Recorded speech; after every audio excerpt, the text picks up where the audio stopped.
Hello friends, आज आपण बघणार आहोत चॉकोबार आईस्क्रीम रेसिपी। ही रेसिपी एकदम मार्केटसारखी बनवून तयार करणार आहे, पण अगदी घरातल्या साहित्यापासूनच आपण ही रेसिपी पूर्ण तयार करणार आहोत।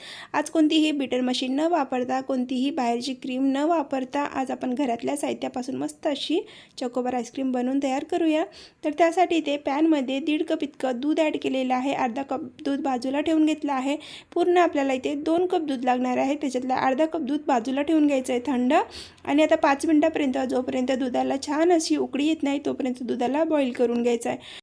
जोपर्यंत दुधाला बॉईल येते तोपर्यंत आपण एका वाटीमध्ये जो थंड दूध ठेवलेला होता ना तो ॲड करून घेऊया आणि एक स्लरी तयार करून घेऊ। तर वाटीमध्ये मी दूध ॲड करून घेतलेलं आहे। त्यामध्ये आपल्याला 1 टेबलस्पून इतकं मिल्क पावडर ॲड करायचं आहे, 1 टेबलस्पून इतकं कॉर्नफ्लॉवर ॲड करायचं आहे।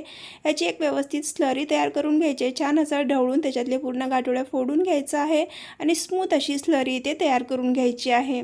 तर बघू शकता दुधाला व्यवस्थित इथे बॉईल आलेला आहे, दूध इथे उकळून तयार झालेला आहे। तर आता परत आपल्याला 2-3 मिनिटापर्यंत याला ढवळून शिजवून घ्यायचं आहे, म्हणजे दूध थोडंसं घट्ट होईल। तरी ते मी 5-7 मिनिटापर्यंत दुधाला व्यवस्थित शिजवून घेतलेलं आहे। त्यामध्ये आपल्याला 3 टेबलस्पून इतकं साखर ॲड करायची आहे। तर साखर तुम्ही चवीप्रमाणे कमी जास्त करू शकता। इथे मी 3 टेबलस्पून इतकं साखर ॲड केलेलं आहे। साखर ॲड केल्यानंतर परत आपल्याला 5 मिनिटापर्यंत याला शिजवून घ्यायचं आहे। जोपर्यंत पूर्ण साखर विरघळत नाही आणि चांगला असा एक बॉईल येत नाही दुधाला, तोपर्यंत दुधाला उकळून घ्यायचं आहे। तर दुधाला छान अशी उकळी आलेली होती, जी आपण कॉर्नफ्लॉवर आणि मिल्क पावडरची स्लरी तयार करून घेतलेली होती ना ती ॲड करून घेते। परत आता आपल्याला 5 ते 7 मिनिटापर्यंत शिजवून घ्यायचं आहे। जोपर्यंत बॅटर थिक होत नाही तोपर्यंत आपल्याला शिजवून घ्यायचं आहे। तर स्लरी ॲड केल्यानंतर कंटिन्युअसली आपल्याला चालवत राहायचं आहे, नाहीतर गुठळ्या होतात। तर कंटिन्युअसली चालवत आपल्याला हा बॅटर शिजवून घ्यायचा आहे 5-7 मिनिटापर्यंत। आणि तुम्ही बघू शकता खूप थिक असा बॅटर बनवून इथे तयार झालेला आहे। तर आता गॅसची फ्लेम बंद करून घेते आणि बॅटरला जोपर्यंत पूर्ण गार होत नाही तोपर्यंत आपण बॅटरला थंड करून घेऊया। बॅटर पूर्णपणे थंड झालेलं आहे, मिक्सरच्या पॉटमध्ये ॲड करून घेते आणि आता पल्स मोडवर आपल्याला हे चालवून घ्यायचं आहे। तर 1 सेकंदसाठी चालवायचं, थांबून जायचं, परत 1 सेकंदसाठी चालवायचं आणि थांबायचं, असं आपल्याला 3 ते 4 वेळेस करून घ्यायचं आहे। आणि आपला बॅटर इथे तयार झालेला आहे, तुम्ही बघू शकता। अशाच प्रकारे त्याच्यामध्ये खूप सारे बबल्स आले पाहिजे, तेव्हाच आपली आईस्क्रीम परफेक्ट बनवून तयार होते। तर आपला बॅटर तर तयार झालाच आहे। आता आपण मोल्डसुद्धा रेडी करून घेऊया। तर माझ्याकडे आईस्क्रीम मोल्ड आहे, तुमच्याकडे जर असेल तर ठीक आहे, नसेल तर तुम्ही डिस्पोजेबल जे ग्लास असतात, चहा पिण्याचे कप असतात, त्याच्यामध्ये सुद्धा आईस्क्रीम तुम्ही सेट करू शकता। तर अशा प्रकारे आईस्क्रीमच्या काड्या लावून घ्यायचा आहे, त्यामध्ये आपल्याला हा बॅटर भरून घ्यायचा आहे। तर पूर्ण बॅटर इथे मी भरून घेणार आहे आईस्क्रीम मोल्डमध्ये। एक एक करून व्यवस्थित असा हा मोल्ड इथे मी भरून घेतलेला आहे। तर आता काय करायचं, मोल्ड व्यवस्थित भरून झाल्यानंतर त्यावरून फॉईल पेपर लावून घ्यायचा आहे। त्यावर आईस क्रिस्टल जमू नये म्हणून मी ते फॉईल पेपर लावून घेतलेला आहे। तुमच्याकडे फॉईल पेपर नसेल तर एखादी पन्नीचा सुद्धा वापर करू शकता। तर आता ओव्हरनाईटसाठी फ्रीजमध्ये ठेवून घेतला होता। तर आईस्क्रीम बनवून तयार झाली आहे। आता त्यावर जो आईस्क्रीमच्या वर आपला चॉकलेटचा ट्रफल असते ना, ते कसं बनवायचं ते बघूया।